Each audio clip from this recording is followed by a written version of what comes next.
BLM Kerala, Tamil Nadu, Pondicherry. Thiruvithamkoor Devaswom ബോർഡിലെ administrative officer നിയമനത്തിൽ അതൃപ്തി പ്രകടിപ്പിച്ച് മന്ത്രി കെ മുരളീധരൻ.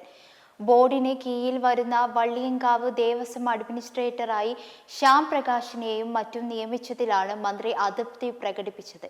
ശബരിമല സ്വർണ്ണക്കൊള്ളയിൽ SIT ചോദ്യം ചെയ്ത വ്യക്തിയെ ഉന്നത പദവിയിൽ നിയമിച്ചത് പുനഃപരിശോധിക്കണമെന്നാണ് മന്ത്രി കെ മുരളീധരൻ ബോർഡ് പ്രസിഡന്റ് കെ ജയകുമാറിനോട് ആവശ്യപ്പെട്ടത്. ഇക്കാര്യം ആവശ്യപ്പെട്ട് ദേവസ്വം ബോർഡിനും മന്ത്രി കത്തയച്ചിട്ടുണ്ട്.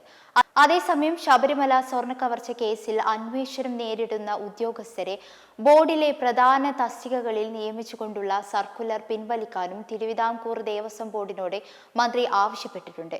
ബോർഡിന് സ്വതന്ത്രമായ അധികാരങ്ങളുണ്ട്. അതിന്റെ തീരുമാനങ്ങളിൽ സർക്കാരിന് നേരിട്ട് ഇടപെടാൻ കഴിയില്ല. എങ്കിൽ പോലും ശബരിമല സ്വർണ്ണക്കവർച്ച കേസിൽ അന്വേഷണം നേരിടുന്നവരെ പ്രധാന തസ്തികകളിൽ നിയമിച്ചുകൊണ്ടുള്ള സർക്കുലർ പിൻവലിക്കണമെന്ന് താൻ ആവശ്യപ്പെട്ടെന്നാണ് മന്ത്രി വ്യക്തമാക്കിയത്. ഒപ്പം LDF സർക്കാർ നിയമിച്ചതാണെങ്കിലും ജയകുമാർ നിഷ്പക്ഷമായാണ് പ്രവർത്തിക്കുന്നതെന്നാണ് തന്റെ വിശ്വാസമെന്നും മുരളീധരൻ കൂട്ടിച്ചേർത്തു.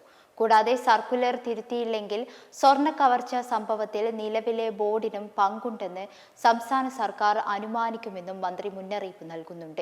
2 കേസുകളിൽ പ്രത്യേക അന്വേഷണ സംഘം കുറ്റപത്രം സമർപ്പിച്ചതിന് ശേഷം മാത്രമേ സ്വർണ്ണക്കവർച്ച കേസിലെ തുടർ നടപടികൾ ദേവസ്വം വകുപ്പിനെ തീരുമാനിക്കാൻ കഴിയൂ എന്നാണ് മന്ത്രി വ്യക്തമാക്കുന്നത്.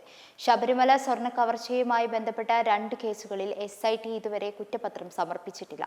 കുറ്റപത്രത്തിൽ എന്തെങ്കിലും പോരായ്മ കണ്ടെത്തിയാൽ തുടരന്വേഷണം വേണോ എന്ന കാര്യം മന്ത്രിസഭ തീരുമാനിക്കും. കുറ്റപത്രത്തിൽ കണ്ടെത്തലുകൾ തൃപ്തികരമല്ലെങ്കിൽ തങ്ങൾ ഇടപെടുമെന്നാണ് കെ മുരളീധരൻ പറഞ്ഞത്. ശബരിമലയുമായി ബന്ധപ്പെട്ട് കൂടുതൽ വെളിപ്പെടുത്തലുകൾ വരാൻ സാധ്യതയുണ്ടെന്നും സൂചന നൽകുകയും ചെയ്തു. മെമ്പർമാരുടെ നിക്ഷേപങ്ങൾക്ക് ഉയർന്ന ലാഭവിഹിതം നൽകുന്ന കേന്ദ്ര സർക്കാർ സഹകരണ registered society Bharat Lajna multi state housing cooperative society limited.